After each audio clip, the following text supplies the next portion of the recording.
आज हमारे साथ में है बहुत ही सक्सेसफुल यूट्यूबर जिनके चैनल का नाम है Asset Yogi. Please give an energetic and warm welcome to the one and only Mukul ji.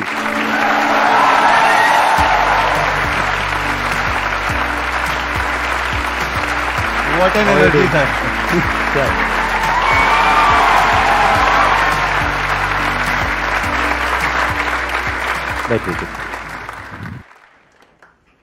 YouTube creators के लिए ये वैसा वाला प्लेटफॉर्म हो गया है जैसे टीवी वाले सब लोग कपिल शर्मा शो में जाना चाहते हैं। I think all creators want to come here. अरे thank you so much ji, thank you so much for coming.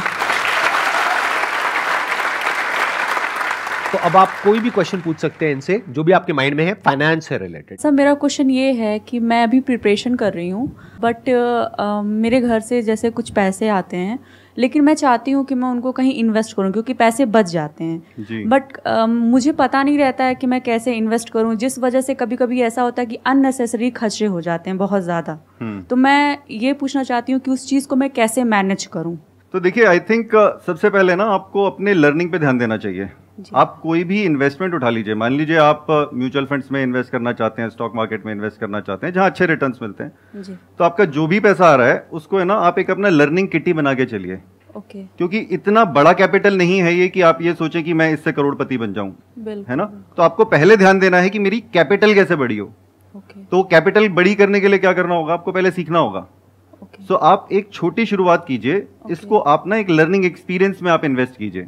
आप कहीं पे एक छोटा सा अकाउंट खोलिए जहां पे भी आप इन्वेस्ट करना चाहते हैं, आप म्यूचुअल फंड्स में करना चाहते हैं, स्टॉक्स में करना चाहते हैं, चाहे गोल्ड में करना चाहते हैं, आजकल आप डिजिटल गोल्ड भी खरीद सकते हैं, बहुत सारे ऑप्शंस हैं, बॉन्ड्स में करना चाहते हैं, सारी चीजें आज की डेट में ऑनलाइन होती हैं। तो आप मेरे हिसाब से लर्निंग पे थोड़ा सा ज्यादा ध्यान दीजिए और एकदम से हमें ये नहीं सोचना चाहिए कि एकदम से हम सडनली करोड़पति बन जाएं। मैं यहाँ पे थोड़ा सा ऐड करना चाहूंगा अपना जो स्टैंड पॉइंट है। Okay sir. आपकी कोई स्टेबल जॉब नहीं है, ना कोई बिजनेस है, ना कहीं से कोई पैसा आ रहा है, ये जो पैसा आ रहा है घर से आ रहा है। घर से आ रहा है। तो मैं अभी इस पैसे को यूज करूंगा अपनी स्किल को अपग्रेड करने के लिए। फॉर एग्जाम्पल आप कहते हैं कि मेरे को अभी जो मैं कर रही हूँ वो तो मैं कर ही रही हूँ, उसके साथ साथ में मेरे को कम्युनिकेशन स्किल्स को बेटर करना है। तो उसके लिए आप कहीं पर कोई कोर्स ज्वाइन कर सकते हैं कम्युनिकेशन स्किल्स के लिए, सेल्स एंड मार्केटिंग के लिए, और सब चीजों के लिए शॉर्ट टर्म कोर्सेज होते हैं बहुत सारे। तो वहां पर आप जाएंगे, वहां पे और तरह तरह के लोग आपको मिलेंगे। मानो वीकेंड पे क्लासेस हो रही हैं, तो वहां से जब आप सीखोगे तो उसकी जो रिटर्न आएगी लॉन्ग टर्म में, मानो अगर आपको सैलरी मिलने वाली है 50,000 रुपए और इसकी वजह से ये जो आप अलग अलग कोर्सेज करोगे उसकी वजह से वो बढ़ करके हो जाती है 70,000 रुपए। तो ये सिर्फ 20,000 रुपए नहीं है, 20,000 इंटू 12 कितना हुआ, 2,40,000 रुपए। 2,40,000 रुपए हर साल का, तो 10 साल में कितना हुआ, 24 लाख नहीं, बहुत ज्यादा हो जाएगा। Do not waste your time और मनी ऑन थिंग्स जो कि आपको कोई रिटर्न नहीं देने वाली। वो क्या हो सकता है, हमने खर्च दिया, मानो कपड़ों पे खर्च दिया, इस पे खर्च दिया, उस पे खर्च दिया, तो वो तो एक्सपेंस ही हो गया। दूसरा है आपने इन्वेस्ट कर दिया म्यूचुअल फंड में, यहां पे वहां पे। मैं कह रहा हूं दोनों ही मत करो। मेरे अकॉर्डिंग आप अभी पैसा लगाओ अपने आप को और बेटर बनाने में in terms of a candidate, अगर आगे जाकर के आपको जॉब करनी है तो। और साथ में आई थिंक जैसे आप इंटरेस्ट कह रहे हैं, अगर इन्वेस्टिंग में ही इंटरेस्ट है तो उसके अंदर भी आप लर्निंग कर सकते हैं, उसमें भी आपका स्किल सेट बढ़ ही रहा है। है ना। जैसे सर ने बोला कि आप अपने स्किल्स बढ़ा रहे हैं, आप जो भी अपस्केलिंग कर रहे हैं वो अपस्केलिंग आपकी इन्वेस्टिंग में भी हो सकती है if that is your interest. Otherwise yes definitely upscaling में जो रिटर्न्स हैं वो तो किसी में नहीं हो सकता। वॉरेन बफेट भी यही बोलते हैं कि उसमें तो इनफाइनाइट रिटर्न्स हो सकते हैं, कोई लिमिट थोड़ी है उसकी। बट अगर आपका उस अपस्किलिंग में इन्वेस्टिंग एक एरिया है जो एरिया ऑफ इंटरेस्ट है, आप उसके अंदर भी सीख सकते हैं। Okay sir, thank you sir. मैं एक बार आपसे कुछ क्वेश्चंस पूछना चाहूंगा, मेरे माइंड में कुछ क्वेश्चंस आ रहे हैं कि आपका खुद का जो इन्वेस्टमेंट पोर्टफोलियो है वो क्या है, कितना कितना परसेंटेज कहाँ पे आपने इन्वेस्ट किया? बड़ा ये हाँ, मैंने 2-3 बार इसका इनफैक्ट आंसर भी किया है। और ये ना मेरा भी जैसे ये एज ग्रुप है ना, मेरा हर एज ग्रुप में चेंज होता रहा है पोर्टफोलियो। सो स्टार्टिंग जो मेरी हुई थी, मुझे स्टॉक्स का उतना ज़्यादा एक्सपोजर नहीं था, मेरी स्टार्टिंग हुई रियल एस्टेट से। सो वहाँ मेरी गलतियाँ ये रही कि मैंने रियल एस्टेट में बहुत ज़्यादा इन्वेस्ट कर दिया इनिशियली, और जो मेरे को शायद नहीं करना चाहिए था। बहुत सारे उस टाइम पे आपको याद होगा 2005-6 में बड़े सारे रियल एस्टेट स्कैम्स भी आते थे। I know. तो मैंने हालांकि सबसे पहली इन्वेस्टमेंट एक चेन्नई में करी थी। वहाँ पे मुझे लगा यहाँ तो अच्छे बिल्डर्स हैं, आराम से रिटर्न्स कमा पा रहे हैं, तो सेम चीज़ मैंने एनसीआर में अप्लाई कर दी। ठीक है, वहाँ मुझे टाइम पे मिल गया था फ्लैट।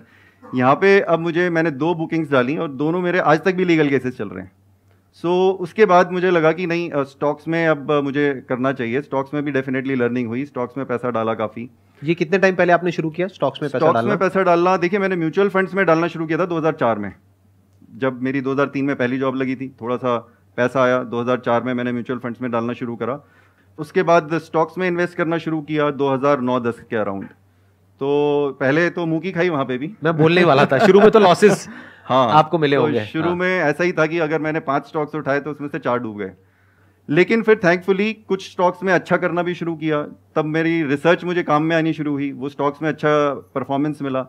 आज की डेट में अगर आप मेरे से बात करेंगे तो अब मेरा अपने खुद के बिजनेस में मैं ज़्यादा इन्वेस्ट करता हूँ, खुद का प्रोडक्ट बना रहे हैं, that is one. Number 2, startups में भी मैं इन्वेस्ट करता हूँ, क्योंकि पब्लिकली लिस्टेड कंपनीज में आपको जो लो बेस का इफेक्ट है वो थोड़ा कम देखने को मिलता है, क्योंकि स्टार्टअप्स में जब आप जैसे इन्वेस्ट करते हैं तो वो बहुत अर्ली स्टेज में आप इन्वेस्ट कर लेते हैं, और अगर आपको लगता है कि ये मेरे फिलॉसफी से मैच करता है तो आप उसमें इन्वेस्ट कर सकते हैं। तो अगर मेरे इस साल का आप पूछेंगे तो मेरा 100% पैसा इक्विटी में जा रहा है अभी। तो इक्विटी इन द सेंस कि स्टार्टअप्स में जा रहा है एज एन एंजल इन्वेस्टर, या फिर स्टॉक्स में जा रहा है, या म्यूचुअल फंड में जा रहा है? Business is also equity. मैं अपने धंधे में भी इन्वेस्ट कर रहा हूं। आपके अपने बिजनेस में आप कर रहे हो, उसमें तो 70-80% जा रहा है। तो 70-80% आपके अपने बिजनेस में चला गया, बाकी का जो बचा 20-30% वो कहां जाता है?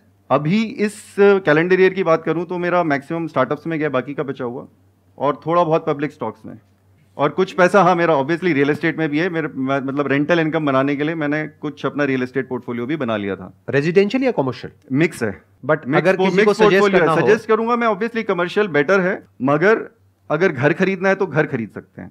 घर अपने रहने के लिए, घर is, you should not take it as an investment. ध्यान से समझिएगा, यहाँ पे एक बहुत इंपॉर्टेंट पॉइंट है समझने वाला। हम लोग क्या गलती करते हैं, पहले घर लेते हैं अपने खुद के रहने के लिए, वो तो चाहिए ही, नहीं तो रेंट पे हर साल शिफ्ट करते रहो, हर साल 2 साल में, राइट? तो अपने लिए घर बनाने में कोई दिक्कत नहीं है, क्योंकि उसका इनकम टैक्स के पॉइंट ऑफ व्यू से भी काफी बेनिफिट्स हो जाते हैं, काफी सारे एग्जेम्पशंस हैं। बट जो दूसरा हम इन्वेस्टमेंट करते हैं रियल एस्टेट में, वो हम क्या करते हैं, रेजिडेंशियल में करते हैं। ये गलती है, क्योंकि रेजिडेंशियल में जो रिटर्न है, यानी जो रेंटल इनकम है, वो अगर आप परसेंटेज में देखोगे तो बहुत ही कम है, हार्डली 1 और 2%। हाँ, अगर आप खाली रेंटल यील्ड की बात करेंगे तो रेंटल यील्ड दिल्ली जैसे जगह पे 2% मिलता है। रेंटल यानी कि जितना भी आपका रेंट आया divided by the property cost, वो 2% होती है, और थोड़ा बहुत कैपिटल एप्रिसिएशन मान लीजिए 4-5% का। तो अगर आपको 6-7% मिल रहा है तो इतनी तो महंगाई बढ़ जाती है, इसीलिए कोई खास फायदा नहीं है रेजिडेंशियल रियल एस्टेट में इन्वेस्ट करने का। वो भी काफ़ी टाइम तो बढ़ भी नहीं रही है प्रॉपर्टी, तो वो नेगेटिव रिटर्न भी हो सकता है। प्लस आप अगर आपने लोन पे खरीदा है तो वो नेगेटिव रिटर्न्स हो जाते हैं, क्योंकि आप इंटरेस्ट हर साल भर रहे हैं।